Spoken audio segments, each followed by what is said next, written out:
परम पूज्य अघोराचार्य महाराज श्री पूज्य गुरुदेव जी महाराज जी के श्री चरणों में मैं नमन करते हुए अपने विचार को व्यक्त करूंगा।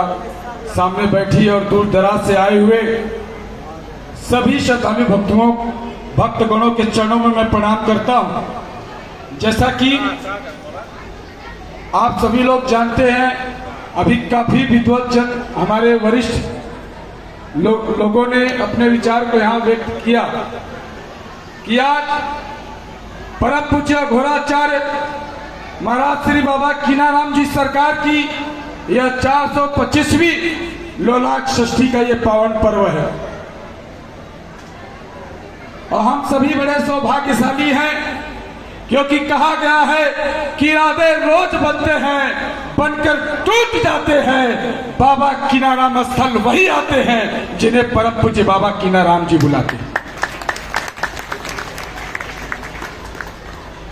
समता, समानता, सहजता, सरलता, समदर्शी, सभी को एक सूत्र में और एक मुट्ठी में बांधकर चलने वाले हम सभी के बाबा जी हैं।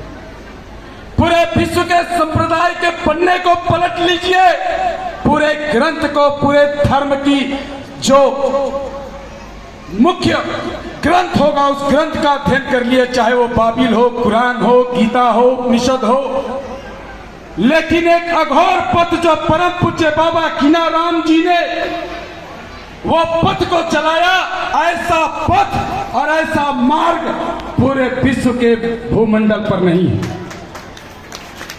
जहां पर न जाति के नाम पे, न मजहब के नाम पे, न भाषा के नाम पे ये बातें नहीं की जाती।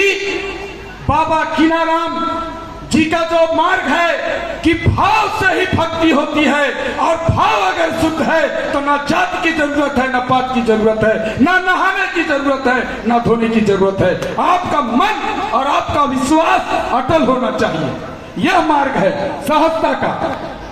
यहाँ पर मुस्लिम बहनें आती हैं, कुंड में स्नान करती हैं, जिस कुंड को क्रिंग शब्द से परम पूज्य महाराज श्री बाबा कीनाराम जी ने सन 16वीं सदी में उन्होंने अभिमंत्रित किया। और यह जो धुनी आप देख रहे हैं, महाराज श्री जी ने उसे प्रज्वलित किया और वो अनवरत चलता चला आ रहा है। इस प्रांगण में कोई भेदभाव नहीं। परम पूज्य बाबा कीनाराम जी पूरे विश्व को, और परम पूज्य अघोराचार्य बाबा सिद्धार्थ गौतम राम जी जो स्वयं बाबा कीनाराम जी के अवतार हैं, उनका यही संदेश है कि भेदभाव मत करिए, सबको समान दृष्टि से देखिए, जात पात की बात मत करिए, सबको एकता के सूत्र में लेकर चलिए। कोई बीमार है, कोई असहाय है, कोई पीड़ित है, कोई उपेक्षित है, कोई वंचित है, सबको समभाव में लेकर चलिए। और ये ताकत सिर्फ और सिर्फ महाराज श्री बाबा सिद्धार्थ गौतम राम जी और आप जो उनके सामने बैठे हुए आज अनुयायी हैं, उन्हीं में यह दिखती है और कहीं दिखती नहीं है। और मैं आप लोगों से गुजारिश करूंगा कि आज की जो इस देश की जो विषमताएं फैल रही हैं, जैसा कि हमारे चाचा जी ने कहा कि हमारी जो भारतीय संस्कृति है उसका हनन हो रहा है। टीवी सीरियल के माध्यम से, फिल्मों के माध्यम से, मोबाइल पर डाउनलोड न जाने कितने ऐप है जो ये दिन भर यही दिखाया जाता है कि सास का बहू से कैसे लफड़ा होगा, बहू का ननद से कैसे झगड़ा होगा। ये झगड़ा दिखा दिखा के हमारी जो बहनें हैं जो टीवी देखती है, उनकी मानसिकता को खराब किया जा रहा है। नाम एकता कपूर है, लेकिन एकता नहीं लाई, अखंडता ला दी है।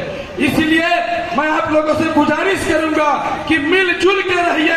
हर घर में सास की इज्जत होनी चाहिए तो बहू की भी इज्जत होनी चाहिए, ससुर की भी इज्जत होनी चाहिए।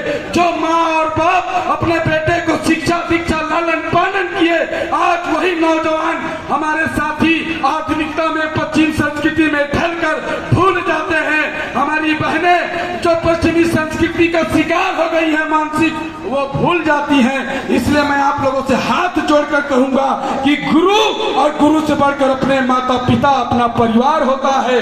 भारत को संगठित और एकत्रित बनाना है तो सबसे पहले अपने कुटुंब की ताकत को बढ़ाइए, एकता को बढ़ाइए, विषमता भूल जाइए। मैं आप लोगों से दो शब्द मुझे बोलने का अवसर हमारे परम आदरणीय बुजुर्ग हमारे पुरनिया श्री सूर्यनाथ सिंह जी ने हमें मौका दिया, बहुत बहुत धन्यवाद। और मैं आप लोगों को एक विनती मैं करने जा रहा हूं। कोरोना काल आया, सभी को पता है, कहीं पर रक्त की कमी हुई, कहीं पर जो गैस होता है, ऑक्सीजन गैस सिलेंडर नहीं मिला, प्लेटलेट, न जाने कितनी चीजों को दिक्कतों का सामना करना पड़ा।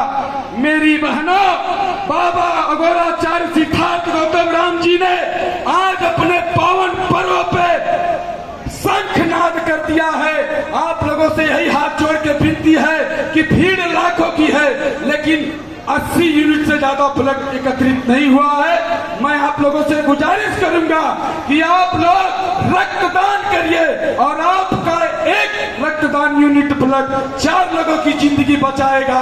मैं आप लोगों से यही कहूंगा, निडर होके, जो मेरे सामने माताएं बहनें साथी भाई हैं, आप सभी लोग से यही विनती है कि आप कम से कम 300 पर ब्लड यूनिट आप देकर जाएंगे। ऐसी मैं आप लोगों से चरणों में निवेदन करता हूं। जय मां गुरु, जय मां सर्वेश्वरी।